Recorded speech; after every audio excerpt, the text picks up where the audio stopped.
Pada akhir zaman kita meningkatkan pelayanan kita. Tidak bisa biasa-biasa saja, saudara. Tidak bisa. Tingkatkan pelayanan kita. Ya, supaya kita layani jiwa-jiwa itu sepenuhnya. Ya. Sehingga mereka betul-betul menerima kuasa Tuhan dalam hidupnya. Kalau dia sakit, doakan sampai pertolongan Tuhan jadi kepadanya. Kalau dia terikat, doakan sampai dia bebas. Amin. Jangan asal siap saja, jangan. Kasih Tuhan harus memenuhkan saudara. Segala pelayanan harus saudara laksanakan dengan kasih Tuhan. Dan dengan kekuatan yang dianugerahkan Tuhan kepada saudara. Jangan seorang pun bersandar kepada kekuatannya sendiri. Tapi dia bersandar pada kuat kuasa Roh Kudus yang melengkapi dia untuk mengerjakan pekerjaan Tuhan. Amin. Dan Tuhan akan meneguhkan pelayanan saudara dengan kesembuhan, dengan kebebasan, dengan jiwa-jiwa yang selamat, jiwa-jiwa yang berubah. Dan yang kemudian perlu diteguhkan terus, sehingga pengikutan jiwa-jiwa tersebut, termasuk juga pengikutan saudara sekalian, ya, tidak lagi bergantung atas berkat-berkat Tuhan. Itu dangkal sekali. Saya mau mengikut Tuhan kalau saya diberkati Tuhan. Saya mau mengikut Tuhan karena saya sudah sembuh daripada penyakit saya. Saya mau diberkati Tuhan karena bisnis saya diberkati Tuhan.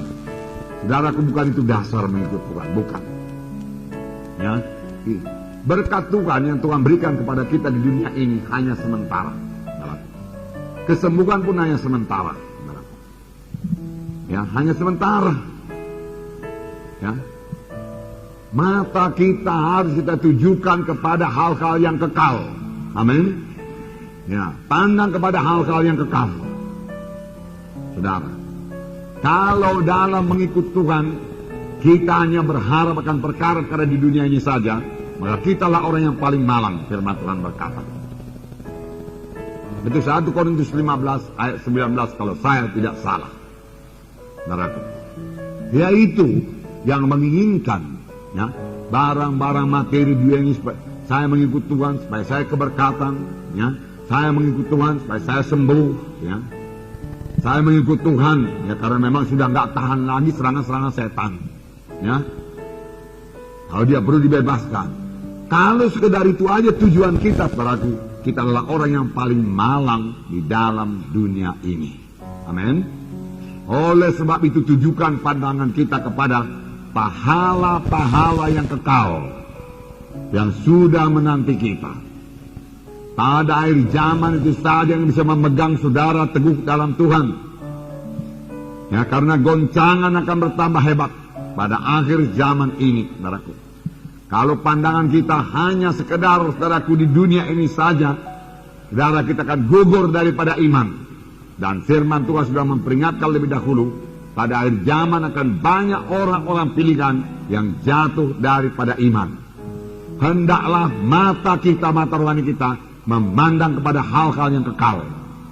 Paulus berkata, aku mengarahkan diriku ke hadapan kepada panggilan Tuhan, mahkota kemuliaan yang sudah tersedia bagiku.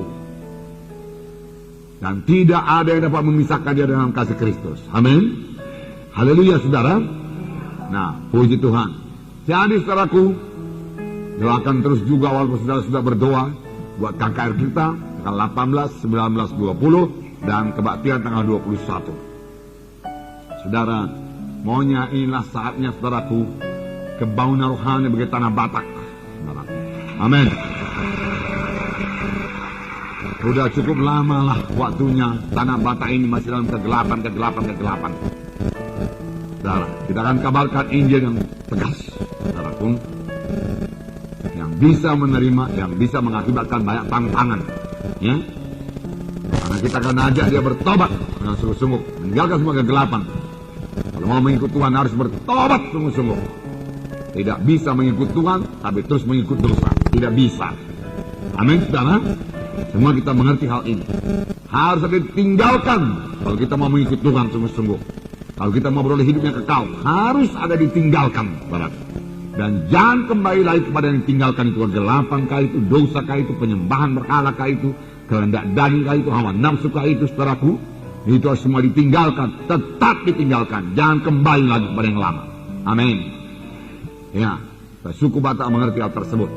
Ya, doakan saudaraku supaya semua berjalan dengan baik, saudara. Nah, tentunya kita perlu berdoa buat negara kita Republik Indonesia ini supaya jangan terjadi kerusuhan. Ya, walaupun sudah ada rumor, saudaraku, berita-berita mengenai adanya kerusuhan, hal itu tidak perlu terjadi kalau anak-anak Tuhan mengerti berdoa kepada Tuhan. Amin. Karena Tuhan mendengarkan doa anak-anaknya, lagi pula sidang Tuhan, ya, yang sudah diberkati Tuhan seperti ini, saudaraku, saudara punya kuasa untuk berdoa, ya, berdoa. Sebenarnya bahasa aslinya punya demand, dia bisa demand, dia bisa menuntut kepada Tuhan. Amin. Nah, itu kuat sekali perkataan menuntut itu, saudaraku. Sepanjang yang kita minta itu sesuai dengan kehendak Tuhan. Ya, saudara yang kekasih dalam nama Yesus, pada waktu Abraham memohon mengenai Sodom dan Gomora, dia mulai dengan berapa orang? Berapa orang? 50.000? Hah?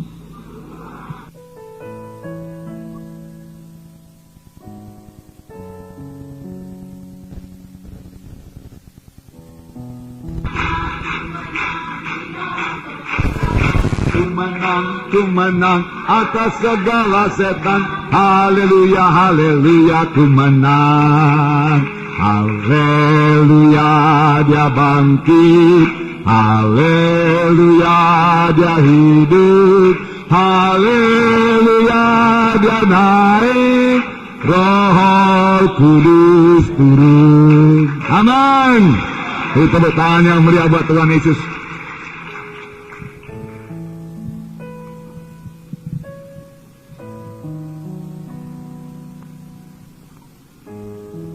Kita harus cepat, saudaraku, dengarkan baik-baik.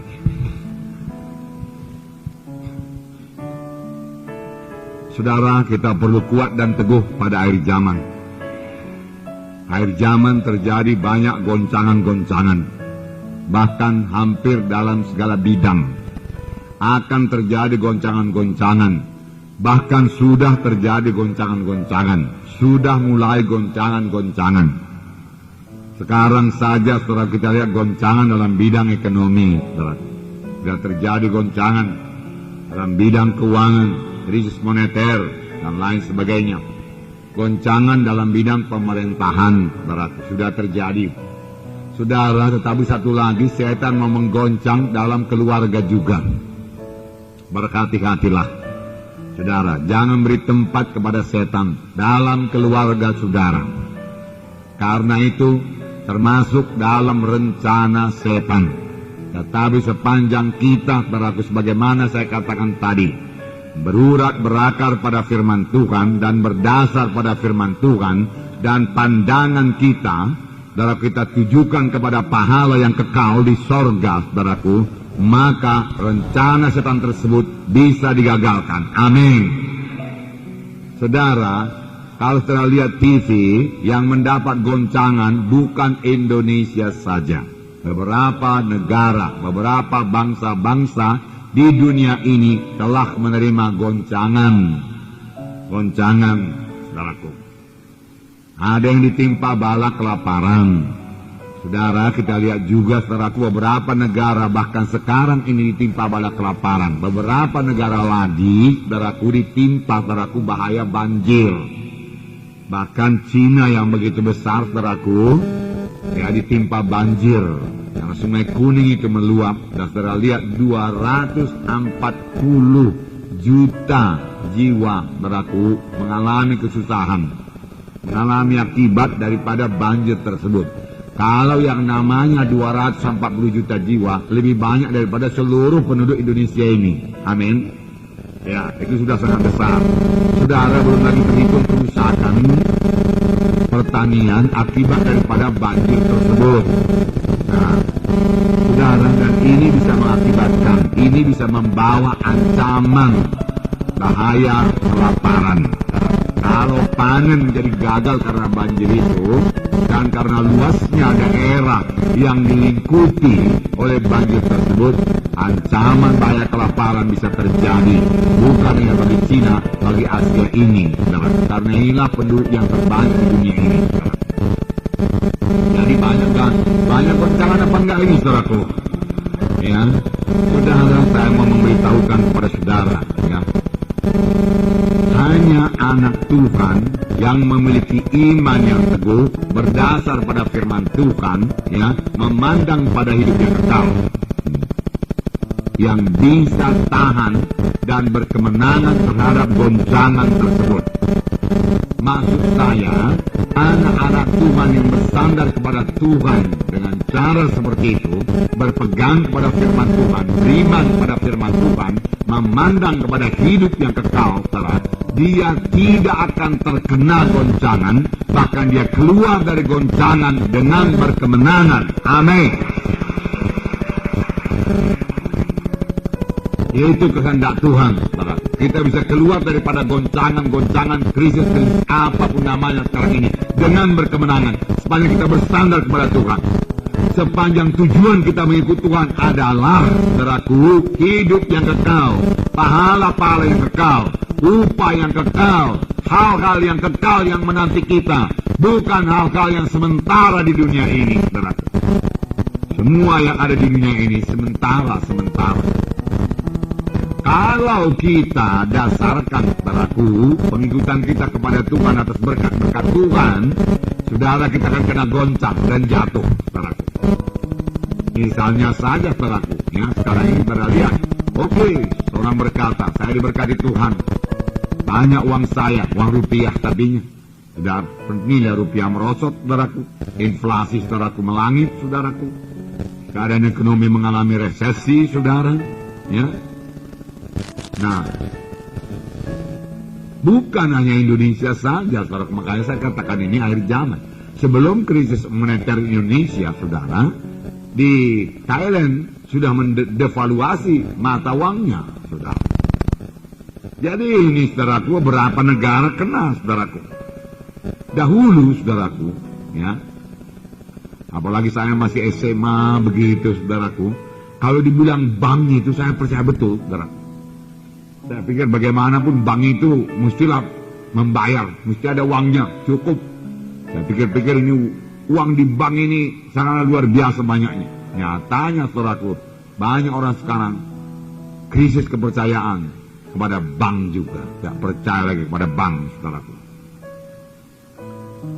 Sistem keamanan merosot, saudaraku, sehingga banyak orang ketakutan, khawatir. Saudara, takut dan khawatir ini akan bertambah-tambah menjelang kedatangan Tuhan Yesus kedua kali. Saya percaya penuh, saudaraku, apa yang dikatakan firman Tuhan, bahwa akhir zaman, yaitu kedatangan Tuhan Yesus kedua kali, sudah diambang pintu, saudaraku. Amin. Haleluya, saudaraku. Nah, bisa-bisa saja, saudaraku, sistem pendidikan kita yang ada sekarang ini juga dirubah, saudaraku, menjadi lebih antikristus. Saudara, satu-satunya mata pelajaran yang tidak dipelajari sekarang di sekolah-sekolah Amerika yaitu Alkitab. Saudaraku, semua bisa dipelajari di sana, saudaraku. Dan siswa-siswa dilarang bawa Alkitab ke sekolah, saudaraku. Betapa bisa jadi satu negara Kristen, satu negara yang kita anggap Kristen bisa berbuat demikian, saudaraku. Kalau Australia memang sudah lama demikian. Alkitab dilecehkan, saudaraku. Nah, akan terjadi goncangan dalam pendidikan juga, saudara. Apa yang kita perbuat, saudara? Ya, jangan bergantung kepada barang-barang dunia ini. Jangan bergantung kepada segala sesuatu yang bisa diberikan dunia ini kepada kita. Ya, jangan bergantung kepada daya tarik dunia ini. Kita akan melihat satu contoh, saudara, yaitu dalam Kisah Rasul pasal 7. Ayat 20 sampai 22.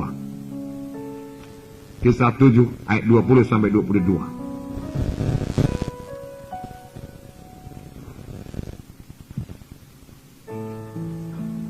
Kisah 7 ayat 20 sampai 22. Saya bacakan pada saudara. Pada waktu itulah Musa lahir. Dan ia elok di mata Allah. 3 bulan lamanya ia diasuh di rumah ayahnya. Lalu ia dibuang. Tetapi putri Firaun memungutnya dan menyuruh mengasuhnya seperti anaknya sendiri. Dan Musa dididik dalam segala hikmat orang Mesir.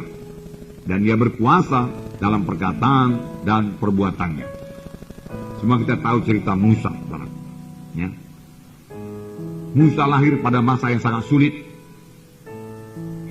bagi bangsa Israel. Bangsa Israel pada waktu itu diperhamba di Mesir. Dan karena orang Mesir tidak suka bangsa Israel ini berkembang dengan cepat, maka dia menyuruh membunuh semua anak laki-laki yang lahir dan membuangnya ke sungai Nil. Perintah Firaun keras dan harus dilaksanakan. Tentunya sudah banyak anak laki-laki orang Israel ini yang dibunuh. Pada waktu itulah Musa lahir. Tapi firman Tuhan berkata, pada waktu itulah Musa lahir dan ia elok di mata Allah. Dan orang tuanya melihat hal ini, bahwasanya Tuhan mempunyai maksud pada Musa. Ini satu berkat yang luar biasa bagi orang tuanya. Perlu orang tua yang punya hikmat sedemikian itu untuk membesarkan anak. Terlebih pada akhir zaman ini. Amin. Dia mengetahui, saudaraku, maksud Tuhan pada anaknya. Paling tidak orang tua Musa, saudaraku, mengetahui bahwasanya Musa ini pasti dipakai Tuhan. Karena lahir saja sudah sangat istimewa Musa ini. Begitu elok.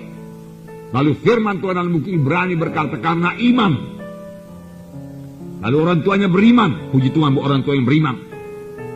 Dan orang tuanya berani. Amin. Dan orang tuanya bertindak. Amin. Memang 3 perkara ini perlu untuk mempraktekkan iman. Ya. Dia punya iman, saudaraku. Ya. Dia berani, saudaraku. Kemudian dia bertindak. Apakah di perut orang tuanya? Dia sembunyikan. Dan firman Tuhan berkata, dengan tidak takut akan murka raja. Perintah raja sudah keluar. Boleh jadi orang tua yang menyembunyikan anaknya juga tentu dapat hukuman yang kuat, yang keras. Boleh jadi dihukum juga, dibunuh juga. Dengan anaknya sekalian, kalau ketahuan. Tentunya banyak ronda daripada tentara-tentara orang Mesir. Dan Musa ini disembunyikan. Bagaimana menyembunyikan anak? Karena anak ini bertambah umurnya, bertambah kuat tangisnya. Tidak bisa disembunyikan lebih lama lagi. Disembunyikan sampai 3 bulan. Ya. Kemudian tidak bisa disembunyikan lagi karena tangisnya akan bertambah kuat. Lalu, saudaraku, mereka bertindak. Ya. Dapat hikmah lagi daripada Tuhan. Kapan kita mulai bertindak, saudaraku, menuruti jalan Tuhan, saudara, Tuhan akan buka jalan selanjutnya sampai maksud Tuhan jadi. Tapi yang pertama sekali, orang tua Musa, saudaraku, Amran dan Jochebed barangkali namanya, ya, punya iman bahwasanya anaknya ini nanti pasti dipakai Tuhan. Karena dia lihat elok sekali anak ini. Mengapa Tuhan berikan anak ini begini elok? Tentu Tuhan mau memakai anak ini. Oleh sebab itu saya tidak mau anak ini dibunuh. Saya tidak takut akan murka raja. Lalu dia simpan anak itu. Dia sembunyikan sebisa-bisanya. Saudara, dia jaga jangan sampai keluar suaranya. Menangis atau bagaimana, saudaraku. Tapi sampai 3 bulan. Mereka merasa tidak sanggup lagi. Dan mereka minta hikmat daripada Tuhan. Tentunya Tuhan mimpin. Dan mereka membuat satu seperti keranjang, saudaraku, yang dilapis dengan ter. Sehingga bisa terapung di sungai Nil. Lalu putri Firaun melihat anak itu. Dan dia lihat juga anak itu begitu elok. Itu luar biasa ini eloknya, saudaraku, ya. Tidak banyak dikatakan Tuhan elok dalam firman Tuhan, saudaraku, ya. Benyamin tidak dikatakan elok dalam firman Tuhan, ya. Tidak, ya. Ya. Yusuf, iya Yusuf, saudaraku, ya. Berbahagialah saudara yang bernama Yusuf. Nah, lalu putri Firaun tertarik. Lalu diangkat jadi anak angkatnya. Oh, dia langsung jadi anak angkat dari putri Firaun. Hidup berubah jadi hidup mewah semua. Makanan pun mewah, pakaian pun mewah, pakai inang pengasuh, segala macam pelayan-pelayan lengkap keliling Musa. Disitulah Musa dibesarkan. Tetapi kakaknya berkata, aku akan panggilkan seorang ibu menyusui anak ini. Dan dia panggil ibunya sendiri. Pada waktu itu masa menyusui agak lama. Ya, boleh jadi sampai 3 tahun, 4 tahun. Ya. Saya pernah juga lihat di kampung-kampung waktu saya menginjil dulu, saudaraku. Anak-anak sudah lari-lari, saudara. Tapi kemudian datang kepada ibunya, kemudian menyusu kepada ibunya, saudaraku. Anak dia sudah lari-lari, anak-anak itu. Jadi pada masa itu mungkin sampai 4 tahun, 5 tahun, saudara. Ya. Tetapi pada waktu itulah ibunya menanamkan firman Tuhan yang berkuasa kepada Musa yang tidak pernah bisa diambil oleh siapapun juga. Dan itu sangat mempengaruhi putusan yang diambil Musa dalam hidupnya. Amin. Jadi firman Tuhan tidak pernah kembali kosong. Walaupun kepada anak-anak. Boleh jadi saya katakan pada saudara minggu yang lalu, saudara, kalau anak-anak pada zaman sekarang ini tidak dibekali firman Tuhan dari kecil, saudara, saya, saudaraku, merasa, saudaraku, amatlah sulitnya nanti untuk memberitakan firman Tuhan yang benar kepada mereka sesudah mereka menjadi remaja atau pemuda. Karena mereka akan sangat dipenuhi dengan segala bentuk informasi dari dunia ini yang sangat duniawi, saudara. Yang sangat, saudaraku, ya, tidak mempedulikan Tuhan. Nah, demikianlah Musa dibesarkan, saudaraku. Tetapi kemudian, saudaraku, Musa mengambil putusan, saudaraku, yang tegas dalam hidupnya. Putusan ini, saudaraku, mengubahkan seluruh hidup Musa. Putusan ini juga, saudaraku, sangat menyakitkan bagi daging Musa dan juga, saudaraku, bagi ibu angkatnya. Bagaimanapun Musa, saudaraku, dan putri Firaun masih manusia. Di antara mereka telah terjalin kasih, saudaraku, selama puluhan tahun, ya, sebagai anak dengan ibu, walaupun ibu angkat.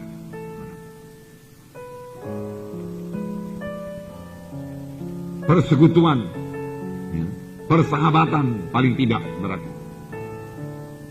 Persekutuan antara ibu dengan anak telah terjalin selama tahun-tahun itu. Tentunya Musa juga sangat fasih berbahasa Mesir dan mengenal semua, saudaraku, adat istiadat Mesir, karena disitulah dia dibesarkan. Bahkan firman Tuhan tadi berkata, dan Musa dididik dalam segala hikmat orang Mesir, dan dia berkuasa dalam perkataan dan perbuatannya. Jadi Musa, saudaraku, sudah disekolahkan di sekolah Mesir, berjaya sekolah istimewa dengan guru-guru istimewa tinggi, juga dikatakan dia berkuasa dengan perkataannya dan dia berkuasa dengan perbuatannya. Jadi Musa sudah mempunyai kedudukan yang tinggi di kerajaan Mesir yang besar, kerajaan dunia pada waktu itu, saudaraku. Itulah peradaban dunia pada waktu itu. Disitulah Musa dibesarkan. Saudara, kita mengetahui kalau demikian, tentunya hidup Musa sangat senang. Hidup Musa tidak kekurangan suatu apapun. Musa mau hamba sahaya, cukup. Musa mau memberi perintah, banyak yang menuruti perintahnya, saudara. Semua mesti menuruti perintahnya, saudara. Nah,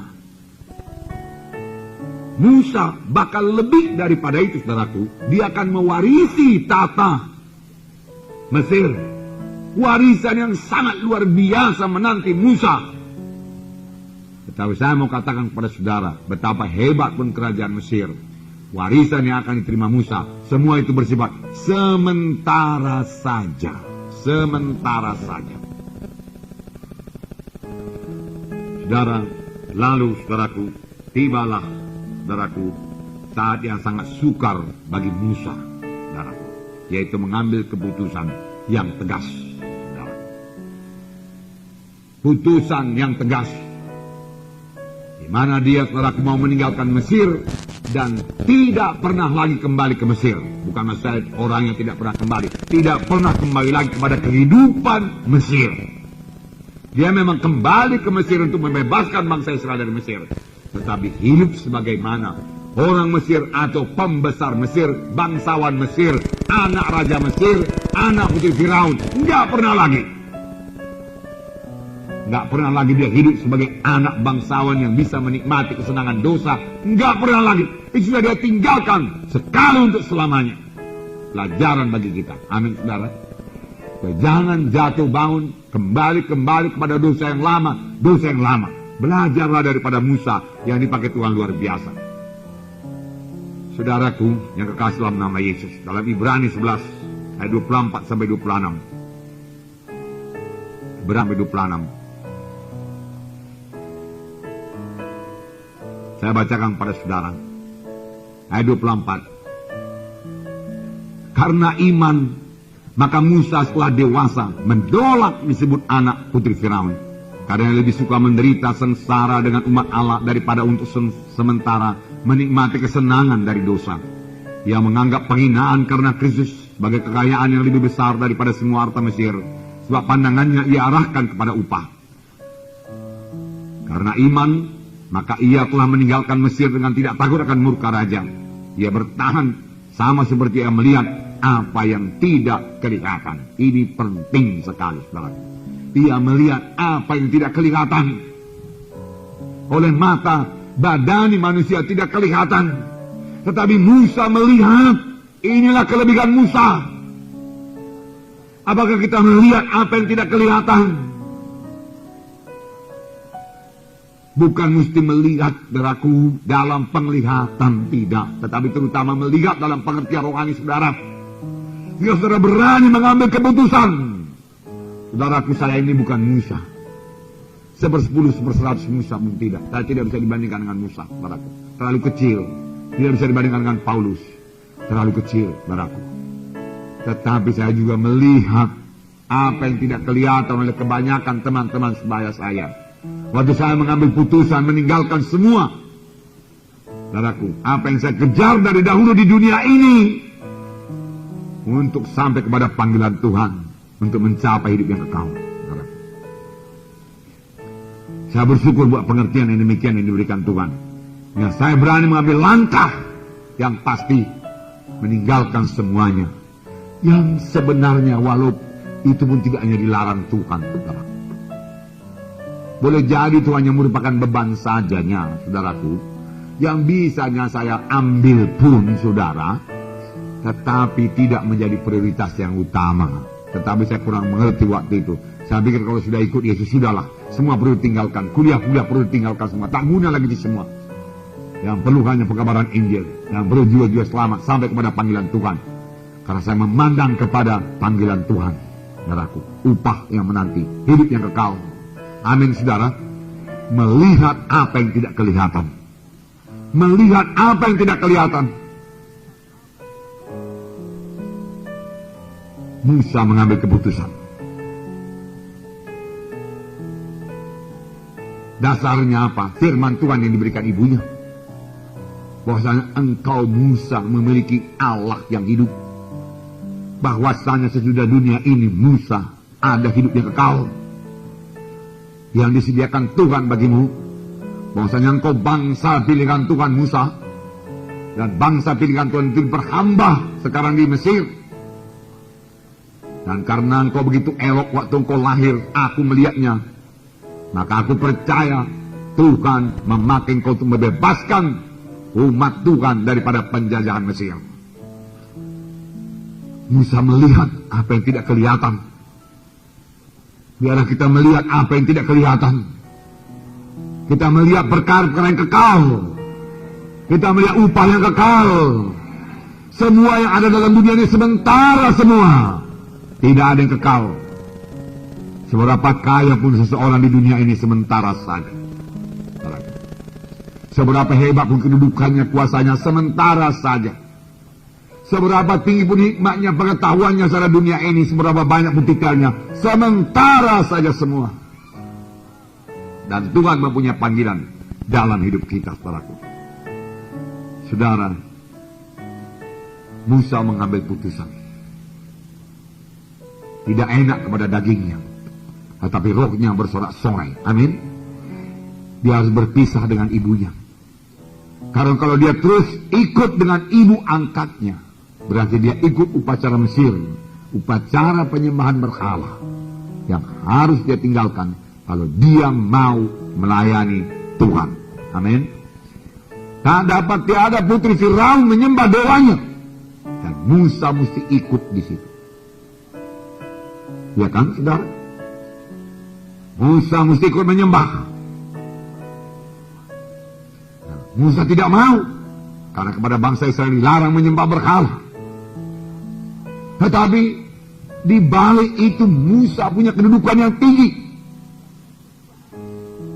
dalam jajaran untuk mewarisi tahta, warisan yang sangat besar. Berkuasa dengan perkataan, berkuasa dengan perbuatan, kaya raya. Saya tidak bisa menceritakannya kepada saudara, tapi pada waktu itu juga ada pakaian-pakaian Mesir yang mewah, yang mahal, yang hanya bisa dimiliki oleh raja-raja saja, yang tidak akan pernah bisa dimiliki oleh rakyat biasa.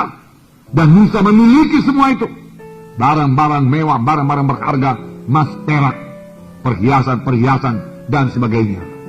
Itu semua harus ditinggalkan. Ditinggalkan. Musa mesti meninggalkan semuanya. Enggak bisa sebagian. Ditinggalkan semua. Ditambah satu lagi kesenangan daging, kesenangan dosa, firman Tuhan berkata. Mesir, saudaraku, kerajaan yang memuaskan hawa nafsu. Ya. Saudara tahu lebih dahulu, jauh sebelum Musa ini, saudaraku, apakah tuduhan daripada yang diberikan kepada Yusuf, saudaraku, yaitu berzina dengan istri Potifar. Berarti pergaulan pada sangat bebas. Apalagi orangnya sebagai Musa yang punya kedudukan. Dan Raja Firaun pada waktu itu biasa punya selir-selir yang begitu banyak. Saudara, dan Musa boleh memuaskan hawa nafsunya, saudara. Tetapi dia tidak mau melakukannya. Puji Tuhan. Amin, saudara. Tidak mau. Semua itu sementara. Semua itu daging. Semua itu rendahan. Mengapa? Karena dia melihat apa yang tidak kelihatan. Dia melihat, saudaraku, kekekalan. Maka yang sementara ini, saudaraku, sampah saja. Sampah saja. Saudara, dia melihat jauh ke depan. Dia melihat masa yang kekal. Matanya melewati segala kekayaan Mesir, segala warisan Mesir, segala kekuasaan Mesir. Dia lewati semua itu, kesenangan dosa. Dan saudaraku, di balik awan sana, dia melihat hidup yang kekal bersama-sama dengan Yesus. Indah sekali. Hidup selama-lamanya. Hidup selama-lamanya. Oleh sebab itu, saudaraku, dia mengambil keputusan yang pasti. Di sini dikatakan, menolak disebut anak putri Firaun. Dia tolak. Ya.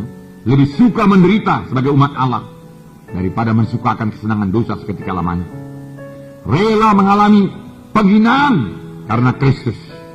3 perkara ini, apakah kita sanggup melaksanakannya, saudara? Putusan yang diambil oleh Musa membawa penderitaan yang sangat besar baginya.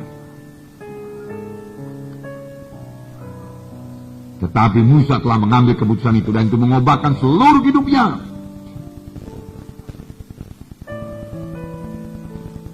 Hidupnya tidak pernah sama lagi sesudah itu. Amin, saudara.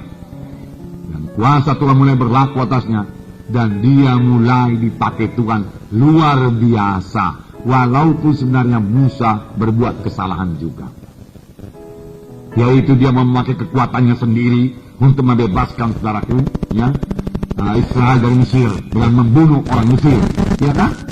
Memakai kekuatannya. Namun Tuhan ampunkan dia, saudaraku, dan Tuhan membentuk dia 40 tahun lagi, saudaraku, di padang belantara. Kemudian dia kembali dengan kuasa yang sangat luar biasa, dan dia berhasil menyampaikan maksud Tuhan dan panggilan Tuhan dalam hidupnya.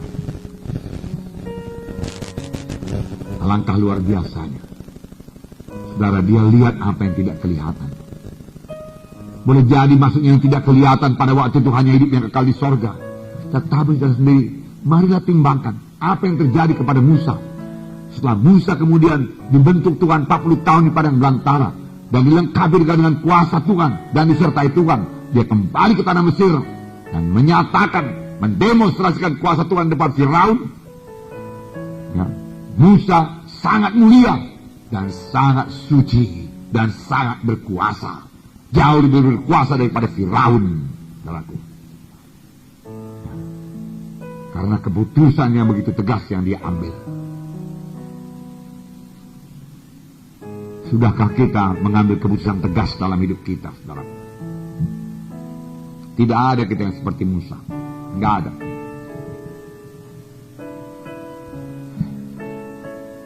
Kita lihat saja mulai dari lahirnya bagaimana. Paling elok. Elok di mata Tuhan. Elok di mata orang tuanya. Gagah, perkasa. Tidak biasa-biasa. Kebanyakan kita biasa-biasa. Amin, saudara? Ya. Syukur Tuhan rela memakai kita. Makanya harus kita hargakan sungguh-sungguh panggilan Tuhan ini, saudaraku. Ya. Tidak banyak istimewa kita, enggak banyak. Tidak banyak di antara kita juga memiliki suara yang istimewa sehingga dia bernyanyi orang pun bertobat. Tidak. Tidak banyak di antara kita ahli pidato yang begitu hebat. Seperti Soekarno dulu pun tidak ada. Nah, saudara, waktu Soekarno dulu pidato 3 jam orang menaruhkan telinganya di muka radio. Enggak ada TV waktu itu. 3 jam saudaraku gini dengar, saudaraku. Dia orator betul-betul. Nah, belum muncul nampaknya, saudara. Nah, tidak ada kita yang begitu dilengkapi dengan ilmu pengetahuan sehingga dikatakan berkuasa dengan perkataan dan perbuatan, dan Musa dilengkapi dengan segala pengetahuan Mesir. Enggak ada kita yang begitu tinggi pengetahuan kita, saudara, sebagaimana pengetahuan Musa. Enggak ada kita yang begitu berkuasa sebagaimana Musa berkuasa. Enggak ada kita yang begitu kaya yang mewarisi tata kerajaan dunia waktu itu. Tapi walaupun Musa memiliki semuanya itu dan sudah memiliki, bahkan sudah menikmatinya, saudara, dia mengambil keputusan tidak, bukan di situ tempatku. Mataku memandang pada hal yang kekal. Aku melihat apa yang tidak kelihatan. Aku melihat hidup yang kekal. Aku melihat upah di sorga. Aku melihat mulianya panggilan Tuhan. Tuhan mempunyai maksud dalam hidupku. Aku tidak mau gagal. Aku tidak mau gagal. Aku tolak. Aku tolak.